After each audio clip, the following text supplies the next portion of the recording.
अस्सलाम वालेकुम नाज़रीन, खबर और हक़ाइक़ के साथ मैं हूँ उमर ख़त्ताब। पाकिस्तान ने न्यूजीलैंड की 2 मसाजिद पर हमले की सख्त मज़म्मत करते हुए उसे दहशत गर्दाना कार्रवाई करार दिया है। वज़ीर आज़म इमरान खान ने ट्वीट करते हुए इसे 11 सितंबर के हमले के बाद दुनिया भर में फैलने वाले मुसलमान मुखालिफ जज्बात इस्लाम फोबिया का शाखसाना करार दिया है। वज़ीर आज़म का कहना था कि यह हमला हमारे मौक़िफ़ की तायद करता है कि दहशत गर्दी का कोई मज़हब नहीं होता। इसके साथ इन घिनौने हमलों के नतीजे में होने वाले मासूम जानों के ज़िया पर तज़ियत भी की और अहले खाना से हमदर्दी का इज़हार भी किया। दूसरी जानिब वज़ीर ख़ारजा शाह महमूद कुरैशी ने हमले की मज़म्मत करते हुए बताया कि वो ये जानने की कोशिश कर रहे हैं कि हमले में कोई पाकिस्तानी तो निशाना नहीं बना। तर्जुमान दफ्तर ख़ारजा ने न्यूजीलैंड में मौजूद पाकिस्तानियों की खैरियत के बारे में जानने के लिए अहले खाना को पाकिस्तानी हाई कमीशन में सैयद मुअज़्ज़म शाह से रब्ता करने की हिदायत की, जबकि इस हवाले से मीडिया मालूमात के हसूल के लिए इस्लामाबाद में मौजूद तर्जुमान से रब्ता करने का कहा। डॉक्टर मोहम्मद फैसल का कहना था कि हमारा हाई कमीशन मकामी इंतज़ामिया से राब्ते में है। शाह महमूद कुरैशी ने कहा कि 3 पाकिस्तानी फैमिलीज़ ऐसी हैं जिनका इस भयानक हमले के बाद अपने प्यारों से राब्ता नहीं हुआ और हमें इस बात पर तशवीश है। उन्होंने कहा कि हम सफारत खाने से हमने अपना अहलकार जो है वो क्राइस्ट चर्च भेजा है और वहाँ पर मुसलमान कम्यूनिटी, पुलिस और हुकाम से मुसलसल राब्ते में हैं। तहम न्यूजीलैंड में पाकिस्तानी हाई कमिश्नर अब्दुल मालिक ने हमले पर अफसोस का इजहार करते हुए कहा कि वाक़े में किसी पाकिस्तानी के जाँ बहक या ज़ख्मी होने की इत्तलात मौसूल नहीं हुई हैं और उन्होंने कहा कि हम यहाँ पुलिस और आला हुकाम से राब्ते में हैं और हमले में किसी पाकिस्तानी की शहादत या ज़ख्मी होने की इत्तला नहीं मिली है। मुस्लिम लीग नून के सदर शहबाज शरीफ ने क्राइस्ट चर्च की 2 मसाजिद पर दहशतगर्द हमले की मज़म्मत करते हुए कहा कि हमें तवक्को है कि वज़ीर आज़म जो है मुल्ज़िमान को कैफ़रे किरदार तक पहुँचाएंगे। इस पर बात करने के लिए अभी हमें ज्वाइन किया है सलमान आबिद साहब, जो कि सीनियर कॉलमिस्ट और सीनियर तज्ज़ियाकार हैं। अस्सलाम वालेकुम सर। वालेकुम सलाम सर, कैसे हैं आप? जी जी अल्हम्दुलिल्लाह सर। सर, आज न्यूजीलैंड में दहशतगर्दों ने आज जो है वो मुसलमानों को टारगेट किया है। वहाँ पर इस हमले को आप किस तरह देख रहे हैं? और वज़ीर आज़म इमरान खान साहब ने कहा कि ये 9/11 के बाद जो फैलने वाला इस्लाम के ख़िलाफ़ जो प्रोपेगेंडा, इस्लाम फोबिया का उन्होंने नाम दिया है, उसका शाखसाना लगता है। देखिए, बुनियादी तौर पे तो दहशतगर्दी का जो अमल है दुनिया में जिस जगह पे भी होगा वो काबिल मजम्मत है और उसको किसी एक मजहब के साथ जोड़ना भी दुरुस्त नहीं है। यही वो हिकमत अमली थी जो पाकिस्तान समेत बहुत से इस्लामी ममालिक दुनिया को बावर करवाते थे कि दहशतगर्दी को सिर्फ महज मुसलमानों के साथ या इस्लाम के साथ ना जोड़ा जाए और दहशतगर्द अगर कोई भी होगा तो उसकी मजम्मत होनी चाहिए। अगर अब आज का वाकया जो है वो जाहिर करता है कि मसला महज मुसलमानों का नहीं है, ये एक माइंडसेट बनता जा रहा है दुनिया के अंदर। कुछ लोग जो हैं वो बाकायदा दहशतगर्दी को हथियार के तौर पर इस्तेमाल करते हैं और अपने मुखालिफिन के खिलाफ या तासुब की बुनियाद पर इसको मुखालिफिन के खिलाफ इस्तेमाल करते हैं और आज का वाकया भी कुछ इसी सिलसिले की कड़ी लगता है। लेकिन अब आप देखिए कि इस पूरे वाकये के ऊपर हमें आलमी दुनिया में से जिस तरह से रिस्पॉन्स आना चाहिए था वो नहीं आया।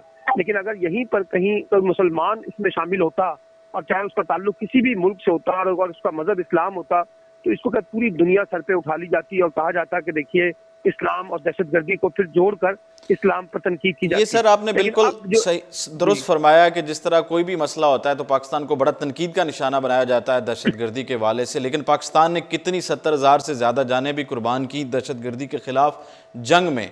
तो इस पे जो बैनुल-अक़वामी मीडिया है अगर उसको देखें तो उन्होंने भी कोई अच्छा रवैया नहीं अपनाया और उन्होंने वाशिंगटन टाइम्स ने जो कहा है कि तैश में आकर ये जी की जाने वाली कार्रवाई करार दे दिया है, उन्होंने दहशतगर्द जो है वाकया करार देने से गुरेज किया है। देखिए ना, वही वजह है ना कि जो इंटरनेशनल मीडिया है उसके अंदर भी तो मुसलमानों के खिलाफ एक तासुब पाया जाता है ना। उसकी रिफ्लेक्शन ये है कि अब आप ये कह रहे हैं कि मिसाल के तौर पे लफ्ज दहशतगर्दी का इस्तेमाल करने की बजाय कहा गया शूट किया गया है, फिर ये कहा गया कि वो जहनी मरीज है, फिर वो कहा गया कि जनाब वो एक साइकोलॉजिकल पेशेंट के तौर पर उसको डील कर रहे हैं। तो जब आप इस तरह के अल्फाज लेंगे और उसमें जस्टिफाई करने की कोशिश करेंगे तो फिर उसका रद्द अमल तो फिर मुस्लिम दुनिया के अंदर आएगा कि आज जब एक वाकया हुआ है और मुसलमान शहीद हुए हैं तो आप वहां पर खामोशी इख्तियार किए हुए हैं और उस शिद्दत के साथ उस मसले के ऊपर तनकीद नहीं कर रहे, उसकी मजम्मत नहीं कर रहे जिस शिद्दत के साथ आप एक ऐसे वाकये के ऊपर करते हैं जो किसी मुसलमान की तरफ से मुर्तकब कोई होता है। तो मेरा मसला यह है कि आलमी दुनिया को भी ये समझना चाहिए कि जो कॉन्ट्रडिक्शन उसने दुनिया में पाले हुए हैं ये उसी का नतीजा है कि आज दहशतगर्दी जो है वो किसी न किसी हवाले से एक जस्टिफिकेशन नोट के तौर पर चलती है। और अब ये जो वाकया आज का जो न्यूजीलैंड का हुआ है, इसमें भी अगर आलमी दुनिया उसी बेहिसी का मुजाहरा करती है जैसे माजी में भी होता रहा है, तो फिर आप इससे अंदाजा लगा सकते हैं कि मसला जो है सिर्फ टारगेटेड जो है वो सिर्फ मुसलमान ही है, और दहशतगर्द चाहे वो किसी और मजहब का हो उसके ऊपर वो शिद्दत नजर नहीं आएगी जो शिद्दत आपको किसी मुसलमान की तरफ से की जाने वाली दहशतगर्दी की सूरत में देखने को मिलेगी। सर, ये भी कहा जा रहा है कि बांग्लादेश की टीम वहां पर मौजूद थी, उसे जो है वो टारगेट करना था, लेकिन वो बाल बाल बच गए हैं। तो जिस तरह आपने बताया कि ये मुसलमानों को टारगेट किया गया है, तो इस पर क्या इकदाम करने चाहिए और जो तमाम मुस्लिम ममालिक हैं उनको मजीद कोई यूनिटी की ज़रूरत है? देखिए, मुसलमान दुनिया का प्रॉब्लम यह है कि वो यूनाइट तो है नहीं, लेकिन अभी रिसेंटली OIC का इजलास हुआ है, तो मैं समझता हूँ कि एक बुनियादी तौर पर तो बड़ी जिम्मेदारी OIC के ममालिक की, मुस्लिम ममालिक की होती है कि वो दहशतगर्दी के हवाले से एक तो इसकी जो ना मजम्मत भी करें, और साथ साथ दहशतगर्दी जो मुसलमानों के साथ जोड़ की जाती है तो उसके खिलाफ भी अपनी कोई एक नई मुश्तरका लाए, जो हिकमत अमली है वो इख्तियार करें, और आलमी दुनिया को बावर करवाएं कि सिर्फ मुसलमानों को दहशतगर्द कहने से मसला हल नहीं होगा, बल्कि दहशतगर्दी के जो भी असबाब है उसका कोई मुस्तकिल हल जो है वो तलाश करना होगा, और ये इसको किसी एक मजहब से जोड़ के मत देखा जाए। पहली मतलब मुसलमान ही दहशतगर्द, कोई और भी हो सकते हैं? जी, कोई भी हो सकते हैं। और दूसरी बात यह है कि हमें दुनिया में इस बात को भी बावर करवाने की जरूरत है कि मसाइल का हल जो है वो मुकालमे के साथ हो सकता है, बातचीत के साथ हो सकता है। दहशतगर्दी जो है या बंदूक उठा लेना मसले का हल नहीं है। लेकिन अब इस वाक़े के ऊपर मैंने जैसे पहले कहा कि अगर आलमी दुनिया ने कोई जिम्मेदाराना किरदार अदा ना किया तो फिर उसका रद्द अमल मुस्लिम दुनिया में उन कुव्वतों को होगा जो पहले ही एक मुसल्लह जद्दोजहद के साथ जो है ना काम कर रही हैं, और वो समझेंगी कि देखा तुर्क सदर की जानिब से ये वाकया हुआ है तो फिर कोई किसी ने कोई एक्शन नहीं लिया। तुर्क सदर की जानिब से मजम्मती बयान सामने आया है पहले की तरह? नहीं, देखिए ना, मजम्मती बयानात से तो हर जगह से ही आएगा, कौन नहीं होगा कि जो इसकी मजम्मत नहीं करेगा, लेकिन मसला ये है कि इस मजम्मत से आगे बढ़ के कोई मुश्तरका हिकमत अमली भी तो अख्तियार करने की जरूरत है ना मुस्लिम दुनिया को। वो उस वक्त करने की जरूरत है। लेकिन अब मुस्लिम दुनिया का मसला ये है, कोई ऐसा लीडर नहीं है जो मुस्लिम दुनिया को लीड कर सके। उसका एक फोरम है OIC, अगर उसी को फाल किया जाए तो ज्यादा बेहतर तरीके से बात आगे बढ़ सकती है। ठीक हो गया सर। दूसरी तरफ अगर मनी लॉन्ड्रिंग केस की हम बात करें तो वो केस जो है उसके बारे में उसको रावलपिंडी मुंतकिल कर दिया गया है, और जरदारी साहब और बिलावल साहब को नैब ने वहाँ पर जो है वो तलब भी कर लिया है। तो इस पर आप क्या कहेंगे? पीपल्स पार्टी ये चाहती थी कि केस जो है वो कराची में ही रहे, लेकिन बिल आखिर जो है वो वहां पर मुंतकिल हो गया। इससे केस में कोई पाकिस्तान में रहने वाला शख्स जो है उसका केस कहीं भी जा सकता है। इसमें मसला क्या है? जरदारी साहब तो रहते भी इस्लामाबाद के अंदर ही हैं, बिलावल साहब भी सारा वक्त इस्लामाबाद में गुजारते हैं। अगर उन्हें पिंडी में नैब की अदालत में जाके पेश होना पड़ रहा है तो उसमें कौन सा तूफान आ गया है? असल देखिए ना, मसला क्या है? मसला ये है कि जरदारी साहब को, बिलावल साहब को या किसी और को अपने खिलाफ लगाए गए वो इल्जामात का जवाब देना है और अपनी शफाफियत को पेश करना है। चाहे वो मुझे पिंडी की अदालत में करना पड़े, चाहे वो मुझे कराची की अदालत में करना पड़े, चाहे वो मुझे लाहौर की अदालत में करना पड़े या पेशावर कोयटा में करना पड़े।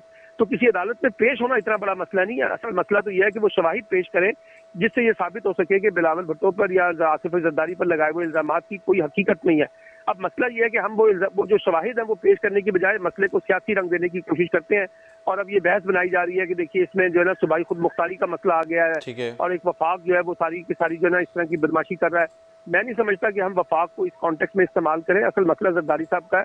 जरदारी साहब को और बिलावल साहब को एक बात सोचनी है, अगर वो वाकई शफाफ है तो वो अपने शवाहिद पेश करें और नैब को जो है जो सामने अपने मुकदमा जीत कर दिखाएं। बस यही उनकी कामयाबी होगी। ठीक है सर, बहुत शुक्रिया। सलमान आबिद साहब सीनियर कॉलमिस्ट तजज़ियाकार हमारे साथ मौजूद थे कि उनका कहना था कि मनी लॉन्ड्रिंग केस जो इस्लामाबाद मुंतकिल किया गया है उस पर पीपल्स पार्टी को जो है वो तहफ़्फ़ुज़ात नहीं होने चाहिए। अगर वो कहते हैं कि वो क्लियर हैं तो अपने आप को क्लियर करने के लिए जो है वो शवाहिद और सबूत पेश करें। और दूसरा, दहशतगर्दी के हवाले से जो न्यूजीलैंड में आज वाक़या पेश आया है, बड़ा अलमनाक ये वाक़या जिसमें मुसलमानों को टारगेट किया गया था, उस हवाले से भी उन्होंने बात की और उन्होंने कहा कि मुसलमानों को जो है, तमाम मुस्लिम ममालिक को जो है वो यूनिटी की ज़रूरत है। और वज़ीर आज़म ने भी आज इसको मज़म्मती करार कहा है और न्यूजीलैंड दहशतगर्दी इस्लाम फोबिया का शाखसाना भी करार दिया है।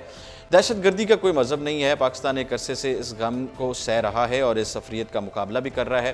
पीपल्स पार्टी के चेयरमैन बिलावल भुट्टो जरदारी ने न्यूजीलैंड में मसाजिद पर हमलों की सख्त अल्फाज में मजम्मत करते हुए कहा कि बदकिस्मती से गोरों की बालादस्ती और इस्लाम फोबिया हमलों में इजाफा हो रहा है। मेरी दुआएं और नेक ख्वाहिशात मुतासर अफराद और न्यूजीलैंड के अवाम के साथ हैं। इस स्पीकर कौमी असम्बली असद कैसर ने न्यूजीलैंड में होने वाली दहशतगर्दी की शदीद अल्फाज में मजम्मत करते हुए कहा है कि दहशतगर्दी एक माइंड सेट का नाम है और हम न्यूजीलैंड हुकूमत को मामले पर मजम्मती खत लिख रहे हैं।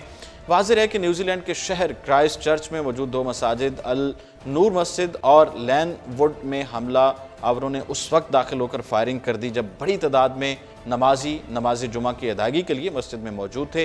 न्यूजीलैंड के वज़ीर आज़म ने प्रेस कॉन्फ्रेंस करते हुए बताया था कि इस अफसोसनाक वाक़े में 40 अफराद जाँ बहक जबकि मुतादिद ज़ख्मी हो गए। वाज़ेह है कि उसके बाद हलाकतों में इजाफा होता चला गया। पुलिस हुकाम के मुताबिक वाक़े के बाद 4 हमलावरों को हिरासत में लिया गया है, जिनमें 3 मर्द और 1 खातून शामिल है। फायरिंग के वक्त बांग्लादेश जो क्रिकेट टीम भी नमाज की अदायगी के लिए मस्जिद पहुंची थी, तहम फायरिंग की आवाज़ सुनकर बच निकलने में कामयाब रही और वापस होटल पहुंच गई। मज़कूरा वाक़े के बाद क्राइस्ट चर्च में बांग्लादेश और न्यूजीलैंड के दरमियान हफ्ते को होने वाला तीसरा टेस्ट मैच मनसूख कर दिया गया और उसके बाद बांग्लादेश ने फौरी तौर पर न्यूजीलैंड का दौरा ख़त्म करने का ऐलान कर दिया है। मस्जिद में फायरिंग करने वाले एक शख्स ने हमले की लाइव वीडियो भी सोशल मीडिया पर नशर की, जिसे बाद में न्यूजीलैंड हुकाम की दरख्वास्त पर दिल दहला देने वाली करार दर देते हुए सोशल मीडिया से हटा दिया गया। मनी लॉन्ड्रिंग केस के हवाले से अगर बात करें तो कराची की बैंकिंग अदालत ने जाली अकाउंट्स के जरिए मनी लॉन्ड्रिंग केस की कराची से इस्लामाबाद मुंतकली की नैब की दरख्वास्त मंजूर कर ली है, जबकि साथ ही आसिफ जरदारी, फरियाल तालपुर और दीगर मुलजमान की जमानतें वापस लेते हुए जमानत खारिज करने का हुक्म सुनाया है। शहर कायद की बैंकिंग अदालत में मनी लॉन्ड्रिंग केस की समाअत हुई, जहां केस में नामजद अनवर मजीद के बेटे और जुल्करनैन अली कमाल मजीद अदालत में पेश हुए। ताहम केस के मुलजमान पाकिस्तान पीपल्स पार्टी के शरीक चेयरमैन आसिफ अली जरदारी, उनकी बहन फरियाल तालपुर व दीगर मुलजमान इब्तदाई तौर पर अदालत में पेश नहीं हुए और उनकी जानिब से वकील फारूक एच नाइक पेश हुए। दौरान समाअत अदालत की जानिब से 11 मार्च को महफूज किया गया फैसला सुनाया और कौमी एहतसाब ब्यूरो नैब की मुकदमा मुंतकली की दरख्वास्त मंजूर कर ली है। अदालत ने नैब की दरख्वास्त पर कहा कि मनी लॉन्ड्रिंग केस को इस्लामाबाद मुंतकिल किया जाए। बैंकिंग अदालत की जानिब से जारी किए गए तहरीरी फैसले में साबिक सदर आसिफ अली जरदारी और फरियाल तालपुर समेत दीगर मुलजमान की जमानतें वापस ले ली गईं, जबकि तमाम मुलजमान की जर जमानत भी खारिज करने का हुक्म दे दिया है। नैब की दरख्वास्त पर अदालती फैसला आते ही अनवर मजीद के साहबजादे गिरफ्तारी के खौफ से अदालत से रवाना हो गए। उधर अदालती फैसले के बाद साबिक सदर आसिफ अली जरदारी बैंकिंग कोर्ट पहुंचे और हाजिरी लगाई, जबकि इहाता अदालत में वकला से मुशावरत भी की। ताहम इस दौरान फरियाल तालपुर पेश ना हुई और उनके वकील की जानिब से ये बताया गया कि वो बीमार हैं, इसलिए अदालत में पेश नहीं हो सकती हैं। आसिफ जरदारी ने कहा कि केस की कराची से इस्लामाबाद मुंतकिली से क्या फ़र्क पड़ेगा और इसका मकसद क्या है, इस बारे में जजेस और माहिर वकला ही अपनी राय दे सकते हैं। इसके अलावा आसिफ जरदारी और फरियाल तालपुर के वकील फारूक एच नाइक ने मीडिया से गुफ्तगू में कहा कि एहतसाब अदालत को इख्तियार है कि वो मुलजमान के वारंट जारी करे या उन्हें तलब करे, समन करे। उन्होंने कहा कि नैब के पास तफ्तीश का इख्तियार मौजूद नहीं बल्कि गिरफ्तारी का इख्तियार है। इस सूरत-ए-हाल के पेश नज़र हिकमत अमली तय की जा रही है। दूसरी जानिब ज़राए का कहना था कि बैंकिंग अदालत की जानिब से मुकदमा मुंतकली की दरख्वास्त के फैसले के खिलाफ मुलजमान के वकला ने सिंध हाई कोर्ट से रुजू करने का फैसला किया है और मुलजमान की अबूरी जमानतें वहीं से ही हासिल की जाएंगी। केस का अगर थोड़ा सा बैकग्राउंड हम देखें तो ख्याल रहे कि 2015 के जाली अकाउंट्स और फर्जी लेन देन के मुकदमे के हवाले से पाकिस्तान पीपल्स पार्टी के शरीक चेयरमैन आसिफ अली जरदारी, उनकी बहन फरियाल तालपुर और उनके कारोबारी शराकतदारों से तहकीकात की जा रही हैं। United Bank Limited, Sindh Bank और सिमट बैंक में मौजूद 29 बेनामी अकाउंट्स में मौजूद रकम की लागत इब्तदाई तौर पर 35 अरब रुपए बताई गई थी।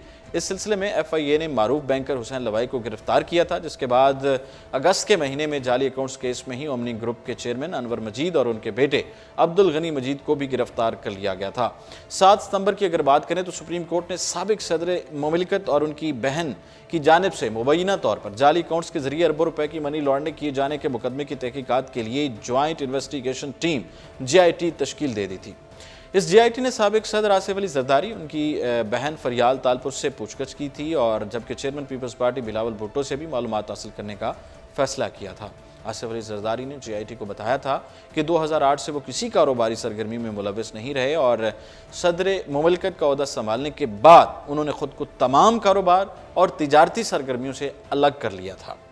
इसके अलावा 3 रुकनी मुश्तरका तहकीकाती टीम ने अडाला जेल में हुसैन लवाई और अब्दुल गनी मजीद से 1.5 घंटे से ज़्यादा तफ्तीश की थी और उसके बाद इस केस की GIT ने अदालत उज़्मा को रिपोर्ट पेश की थी, जिसमें 172 अफराद का नाम सामने आया था, जिस पर वफाकी हुकूमत ने तमाम अफराद के नाम ECL में शामिल कर दिए थे और 172 अफराद के नाम ECL में शामिल करने पर साबिक चीफ जस्टिस मियां साकिब निसार ने बरहमी का इजहार किया था और मामले पर नज़रसानी की हिदायत की थी। नाज़रीन, ये था आज का प्रोग्राम और इसके साथ ही उमर खत्ताब को दीजिए इजाज़त और आप देखते रहिए उर्दू पॉइंट।